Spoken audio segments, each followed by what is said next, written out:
We welcome everyone to this morning's hearing on the IRS targeting scandal, the need for a special counsel, and I will begin by recognizing myself for an opening statement.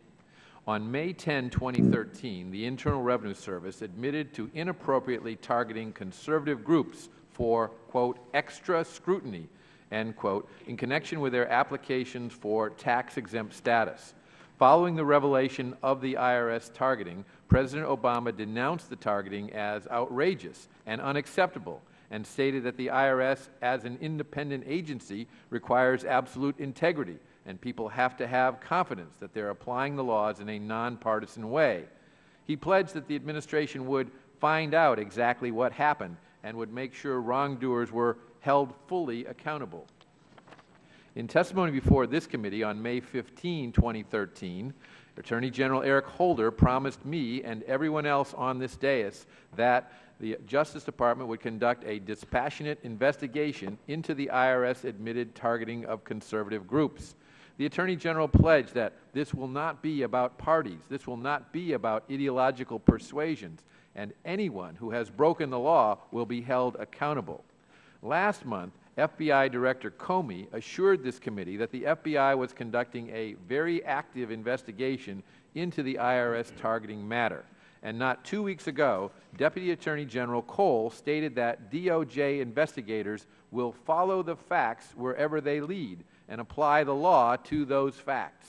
Unfortunately, despite the administration's stated commitment to its investigation, the facts and recent events have demonstrated repeatedly that the administration's real commitment is to slow walk this investigation and undermine congressional efforts to uncover the truth. Earlier this year, unnamed Justice Department officials leaked information to the Wall Street Journal suggesting that the department does not plan to file criminal charges over the IRS targeting of conservative groups. On Super Bowl Sunday, President Obama stated that there was, quote, not even a smidgen of corruption, end quote, in connection with the IRS's admitted targeting of conservative groups based upon their beliefs. Finally, as we all know, the Justice Department appointed an attorney in the notoriously politicized Civil Rights Division to head the investigation. That individual donated more than $6,000 to President Obama's campaigns in 2008 and 2012. In response to this, on May 7, 2014, the House passed HRes 565, a bipartisan resolution calling on the Attorney General to appoint a special counsel to investigate the IRS targeting of conservative groups. That resolution was supported by 26 Democrats, including 2 members of this committee. Since passage of the House resolution, additional troubling facts have come to light that solidify the need for a special counsel to investigate the IRS matter. On June 13, 2014, after agreeing to turn over to Congress all emails belonging to Ms. Lerner, the IRS announced it had lost an untold number of emails belonging to Ms. Lerner. The lost emails covered the period between January 1, 2009 and April 2011, a period when the IRS targeting of conservative groups was occurring regularly.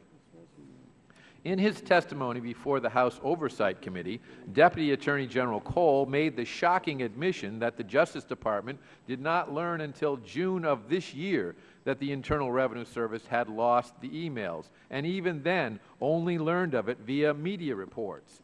Both the Attorney General and the FBI Director have insisted that the Justice Department is conducting a, quote, very active and, quote, dispassionate investigation.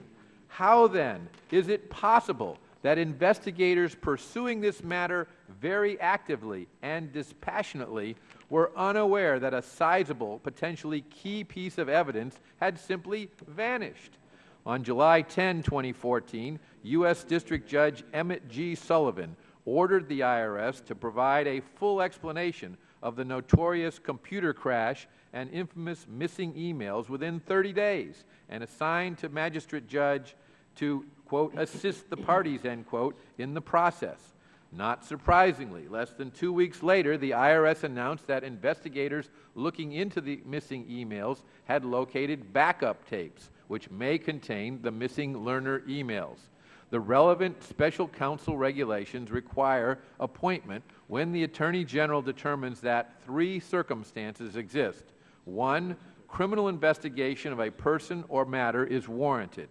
2, investigation or prosecution of that person or matter by a United States Attorney's Office or litigating division of the Department of Justice would present a conflict of interest for the Department or other extraordinary circumstances. And 3, under the circumstances, it would be in the public interest to appoint an outside special counsel to assume responsibility for the matter. As I've said before, there can be little doubt to any neutral, honest observer that these requirements exist. First, further criminal investigation of this matter is clearly warranted. The administration, particularly the FBI, admits as much. Second, there is clearly a conflict of interest between the Justice Department investigators and this administration. The administration's statements and actions have repeatedly served to undermine the department's investigation. The fact that President Obama prejudged the investigation by saying there was not a smidgen of corruption, and the fact that unnamed department officials leaked information to the media designed to undermine the investigation has made it impossible for the department to conduct a fair, unbiased investigation. Even assuming, for the sake of argument, that there is no conflict, there clearly exists other extraordinary circumstances called for in the regulations.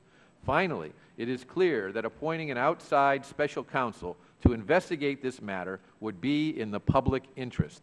The American people are very concerned that their government has targeted individual American citizens for harassment solely on the basis of their political beliefs. The administration's delays, denials, and continued efforts to obfuscate the truth have further eroded this trust. As I've said repeatedly, the American people deserve to know who ordered the targeting, when the targeting was ordered, and why. I look forward to exploring these and other important issues with our witnesses today.